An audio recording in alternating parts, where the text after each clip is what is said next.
अस्सलाम वालेकुम। ये जो मैं लेक्चर देने जा रही हूँ सेकेंड ईयर का है, chapter number 7 fundamental principles of organic chemistry. सबसे पहले हम देखेंगे कि ऑर्गेनिक केमिस्ट्री होती क्या है। ऑर्गेनिक केमिस्ट्री आप लोगों को अच्छी तरह पता होगा, केमिस्ट्री की बेसिकली 2 ब्रांचेज हैं, फर्दर और भी बहुत ब्रांचेज हैं, लेकिन जो बेसिक ब्रांचेज हैं वो 2 हैं। एक है ऑर्गेनिक केमिस्ट्री और दूसरी है इनऑर्गेनिक केमिस्ट्री। जो ऑर्गेनिक केमिस्ट्री होती है उसमें हम क्या करते हैं, उसमें हम सिर्फ कार्बन कंटेनिंग कंपाउंड्स को मोस्टली स्टडी करते हैं।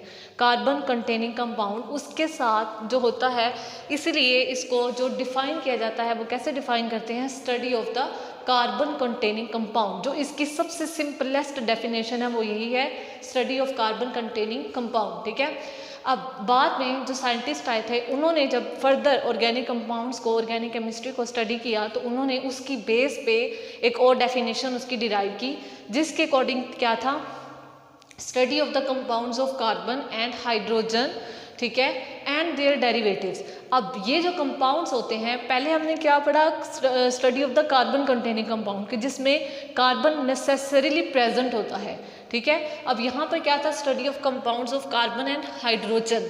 ठीक है। अब यहाँ पर उन्होंने जब स्टडी किया तो उन्होंने देखा कि मोस्टली जो ऑर्गेनिक कंपाउंड्स थे वो उसमें कार्बन के साथ साथ हाइड्रोजन भी प्रेजेंट था मोस्टली कंपाउंड्स में, इसीलिए उन्होंने इसको क्या नाम दिया, study of the compounds of carbon and hydrogen. अब इन दोनों को मिला के जो कंपाउंड्स होते हैं जिनमें कार्बन और हाइड्रोजन दोनों होते हैं, उन्हें क्या कह देते हैं, हाइड्रोकार्बन्स। ठीक है। हाइड्रो कहाँ से आया, हाइड्रोजन से।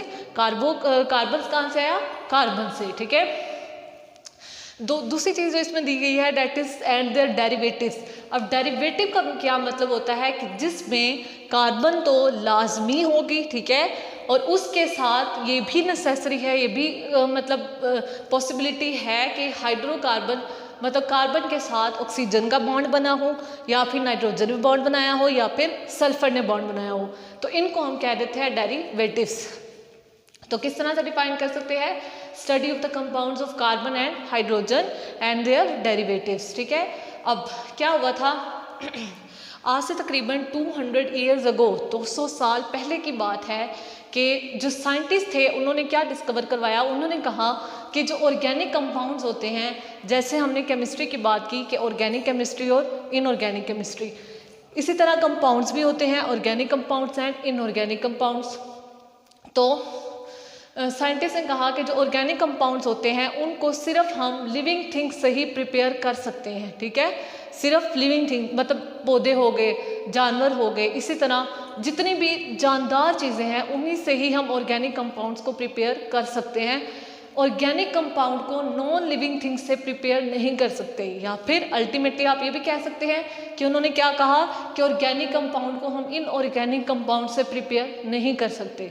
ठीक है। तो ये 200 साल पहले ये बात की गई थी कि जो ऑर्गेनिक कंपाउंड होते हैं उनको हम लिविंग थिंग्स से ही प्रिपेयर कर सकते हैं, और जो इनऑर्गेनिक कंपाउंड्स होते हैं उनको नॉन लिविंग थिंग्स से प्रिपेयर कर सकते हैं, जबकि ऑर्गेनिक कंपाउंड को हम इनऑर्गेनिक कंपाउंड से या फिर नॉन लिविंग थिंग से प्रिपेयर नहीं कर सकते। वाइस वर्सा, मतलब कि इनऑर्गेनिक कंपाउंड को भी हम दोबारा से ऑर्गेनिक कंपाउंड में से नहीं निकाल सकते, यहाँ से ऑर्गेनिक कंपाउंड्स हम प्रोड्यूस नहीं कर सकते। ठीक है। तो ये जो थी, ये उन्होंने एक थ्योरी दी थी जिसमें ये इन्होंने कहा था, इस थ्योरी को इन्होंने क्या नाम दिया, that is vital force theory. ठीक है।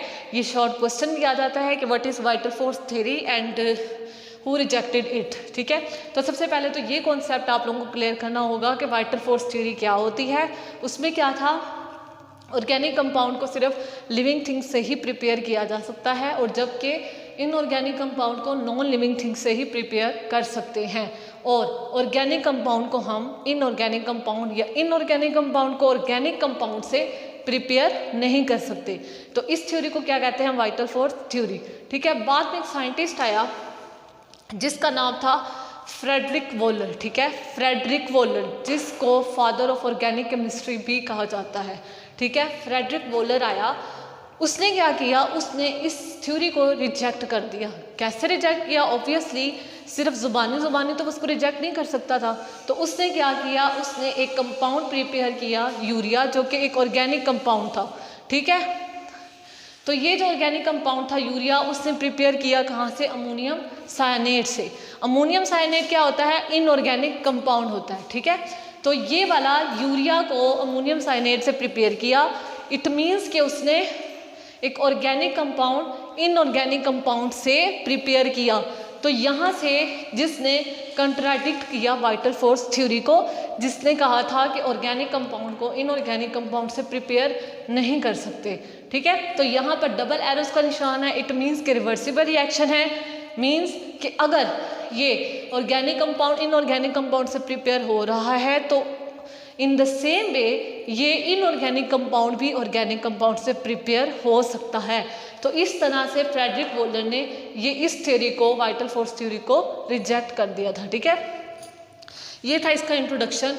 नेक्स्ट इसके आ जाते हैं फीचर्स कि जो ऑर्गेनिक केमिस्ट्री है या ऑर्गेनिक कंपाउंड्स हैं उसके क्या क्या फीचर्स, फीचर मीन कैरेक्टरिस्टिक्स या प्रॉपर्टीज,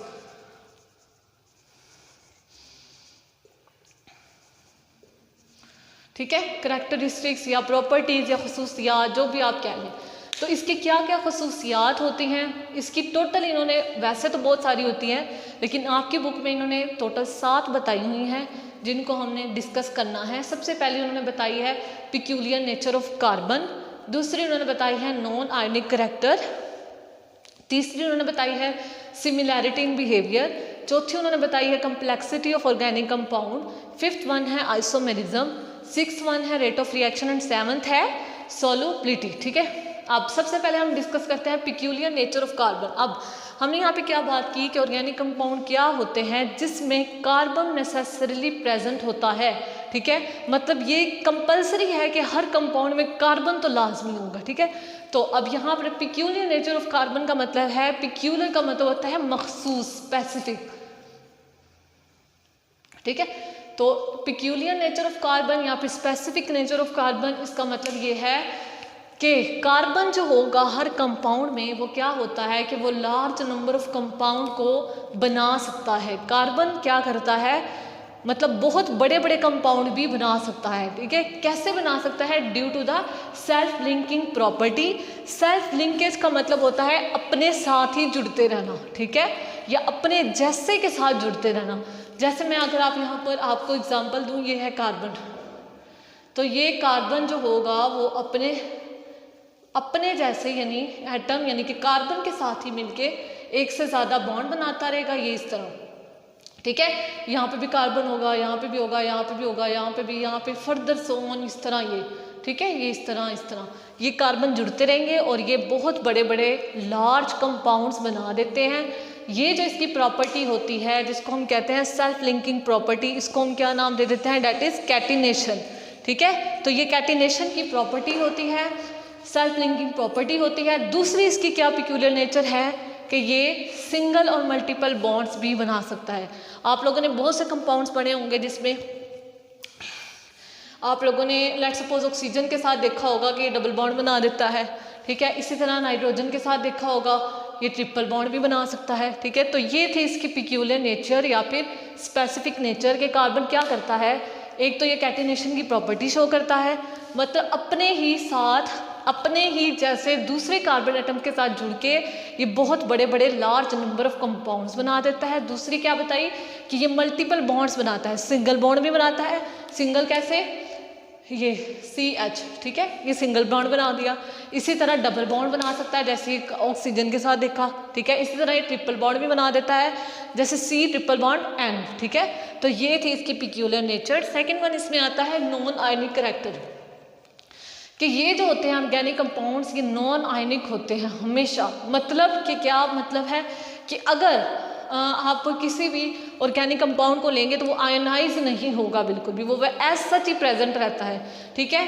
क्यों, क्योंकि ये कोवलेंट कंपाउंड होते हैं। ये जो ऑर्गेनिक कंपाउंड होते हैं बच्चों, ये ज़्यादातर कोवलेंट बॉन्ड की वजह से बनते हैं। अब कोवलेंट बॉन्ड क्या होता है, आप लोगों को ये भी पता है कि जो बॉन्ड म्यूचुअल शेयरिंग से बनता है, ठीक है, कि एक एटम दे रहा होता है अपना इलेक्ट्रॉन, एक एटम दे रहा होता है, ठीक है। तो इसको क्या कह देते हैं, कोवलेंट बॉन्ड। अब ये इसके रिजल्ट में जो कंपाउंड बनते हैं उसको क्या कह देते हैं, कोवलेंट कंपाउंड। तो ये जो होते हैं ऑर्गेनिक कंपाउंड जितने भी होते हैं वो नॉन आयनिक होते हैं। क्यों, क्योंकि उनमें कोवलेंट करैक्टर होता है, क्योंकि कोवलेंट बॉन्ड से बने होते हैं ये, ठीक है। अब थर्ड वन इसमें आता है सिमिलैरिटी इन बिहेवियर। अब ये जितने भी अगर आप ऑर्गेनिक कंपाउंड देखेंगे बच्चों, उसमें क्या होगा कि सिमिलैरिटी होती है उनके, ठीक है, उनके बिहेवियर में वो एक जैसे ही तकरीबन होते हैं, थोड़ा बहुत डिफरेंस होता होगा लेकिन मोस्टली वो जैसे ही होते हैं। क्यों होते हैं? Due to the presence of the homologous series. What is homologous series? जैसे मैं आपको एक एग्जांपल ये वाली देती हूँ कार्बोक्सिलिक एसिड की, ठीक है। अब यहाँ पर ये R जो ग्रुप है इसकी जगह कोई भी अल्काइल ग्रुप लग सकता है, ठीक है। लेकिन अगर आप ये देखेंगे तो यहाँ पर CH3 भी लग सकता है, ठीक है, दैट इज मिथाइल ग्रुप, ठीक है। इसके अलावा CH2 CH3 भी लग सकता है, ठीक है, या फिर CH2 CH3। मतलब क्या है कि यहाँ पर CH2 ग्रुप ऐड होते चले जा रहे हैं, ठीक है ना।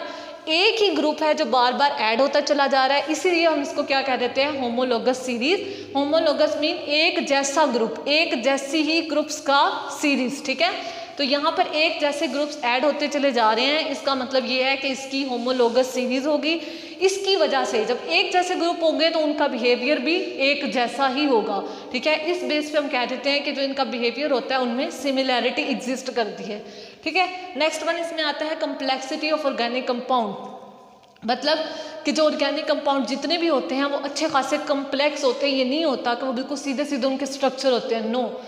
यहाँ पर अगर इसकी नोमेनक्लेचर की जाए, जो कि हम बाद में करेंगे इंशाल्लाह, तो वहाँ पे क्या होगा, वो अच्छी खासी कम्प्लेक्सिटी होगी वहाँ पर कि कोई बॉन्ड कहाँ पे जा रहा होता है, कोई बॉन्ड कहाँ पे उसका अटैच हो रहा होता है, ठीक है। उस बेस पे उसके हम उसकी नेमिंग करते हैं। तो यहाँ पर उसके जो ऑर्गेनिक कंपाउंड जितने भी होंगे उनकी अच्छी खासी उनके स्ट्रक्चर बड़े बड़े होंगे एक तो, ठीक है, और दूसरा कम्प्लेक्स होंगे। जैसे हम स्टार्च की एग्जाम्पल ले लेते हैं, स्टार्च भी एक ऑर्गेनिक कंपाउंड है।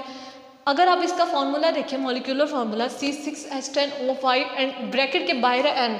अब ये जो N होता है, N ये बच्चों होता है नंबर, कि कितने इसके नंबर हैं, ठीक है, मतलब कि कितने ये आपस में जुड़े हुए हैं। तो यहाँ पे जो N होता है वो सेवरल थाउजेंड्स तक होता है, ठीक है, थाउजेंड्स, मिलियंस एंड पता नहीं सोन कहाँ कहाँ तक जाता है। इसलिए हम कहते हैं कि इनका जो स्ट्रक्चर होता है वो बहुत बड़ा और कम्प्लेक्स होता है, ठीक है। दूसरा अगर हम प्रोटीन्स की एग्जाम्पल है, प्रोटीन्स में क्या होता है कि इनका जो स्ट्रक्चर होता है बहुत बड़ा होता है। इनका जो मॉलिक्यूलर मास होता है वो कहता है कि वो 1000 से लेके मिलियंस तक रेंज करता है, कि इतने बड़े बड़े और कम्प्लेक्स होते हैं वाले स्ट्रक्चर, ठीक है। इसके बाद 5th वन आ जाता है आइसोमेरिज्म। आइसोमेरिज्म आप लोगों ने 9th-10th में भी बहुत बार पढ़ा हुआ है। आइसो मीन सेम, ठीक है। तो आइसोमेरिज्म क्या होता है, अगर हम इसको डिफाइन करें तो ये ऐसे डिफाइन होगा कि the structures having the same molecular formula but different structural formula. मतलब कि उसका जो दो अगर आपके पास कंपाउंड हैं और उनका मॉलिक्यूलर फार्मूला तो सेम हो लेकिन उनका स्ट्रक्चरल फार्मूला डिफरेंट हो, तो उसे क्या कह देंगे? आइसोमेरिज्म। और जो दो कंपाउंड्स होंगे, ये इस फिनोमिना को कहते हैं आइसोमेरिज्म, ठीक है। और जो दो वो आपस में कंपाउंड होंगे उन्हें क्या कह देते हैं? आइसोमर्स, ठीक है। अगर आप एग्जाम्पल लें, ये है ब्यूटेन की एग्जाम्पल, सिंपल, ठीक है, CH3 CH2 CH2 CH3। अब यहाँ पर अगर आप ऊपर वाले में देखें तो ये बिल्कुल सीधी चेन है, ठीक है, स्ट्रेट चेन है। अब अगर ये स्ट्रेट चेन है तो इसका मतलब है जो स्ट्रेट चेन होती है उसको हम रिप्रेजेंट कर देते हैं N से, और जो ब्रांचिंग जिसमें आ जाती है उसको हम रिप्रेजेंट करते हैं आइसो से, ठीक है। अब अगर ये बिल्कुल स्ट्रेट चेन है तो इसको हमने कह दिया N ब्यूटेन, है तो ब्यूटेन ना, ठीक है, क्योंकि 4 कार्बन है। इसी तरह इसमें भी अगर आप देखें 4 ही कार्बन है लेकिन एक मिथाइल ग्रुप क्या हो गया? ऊपर जाके लग गया, तो इसमें क्या हो गया? ब्रांचिंग आ गई। तो ब्रांचिंग की वजह से हम इसको क्या नाम दे देंगे? आइसोब्यूटेन। तो इसमें क्या होता है कि जितने भी ऑर्गेनिक कंपाउंड होते हैं उनमें आइसोमेरिज्म एग्जिस्ट करती है, ठीक है। उसके बाद 6th वन आ जाती है रेट ऑफ रिएक्शन। यहाँ पर हमने एक चीज़ डिस्कस की थी ये कि ये नॉन आयनिक होते हैं, ठीक है। नॉन आयनिक मतलब क्या, क्यों होते हैं? क्योंकि इनमें कोवलेंट करैक्टर होता है, ठीक है। अब कोवलेंट करैक्टर का मतलब ये है कि ये मॉलिक्यूल्स की फॉर्म में एग्जिस्ट करते हैं, not in the form of the ions, ठीक है। अब क्या होता है कि अगर कोई भी हमने रिएक्शन प्रोसीड करवाना है और उसका रेट देखना है, तो अगर वो आयंस की फॉर्म में होगा, आयंस जितने ज़्यादा होंगे उतना ज़्यादा रेट ऑफ रिएक्शन होता है। जब आयंस ही नहीं होंगे, देखो मेरी बात सुनो, रेट कब होता है तेज? जब वो आयंस बनेंगे, इलेक्ट्रॉन्स की मूवमेंट होगी, ठीक है, ऑक्सीडेशन रिडक्शन होगी, तभी वो रिएक्शन प्रोसीड होगा, तभी उसका रेट प्रोसीड होगा, ठीक है।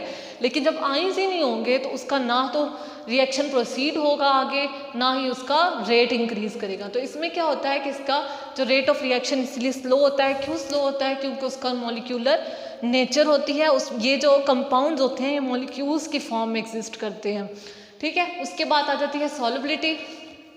अब अगर तो आयंस होते तो वो इजीली उन्होंने सॉल्युबल हो जाना था वाटर में, ठीक है। अब अगर आयंस ही नहीं है तो उसकी सॉल्युबिलिटी भी डिक्रीज करेगी इन द वाटर, इसीलिए वो सॉल्युबल किस में होते हैं? नॉन पोलर सॉल्वेंट्स में, जिसमें ईथर आ जाता है, बेंजीन आ जाता है, कार्बन टेट्राक्लोराइड आ जाता है।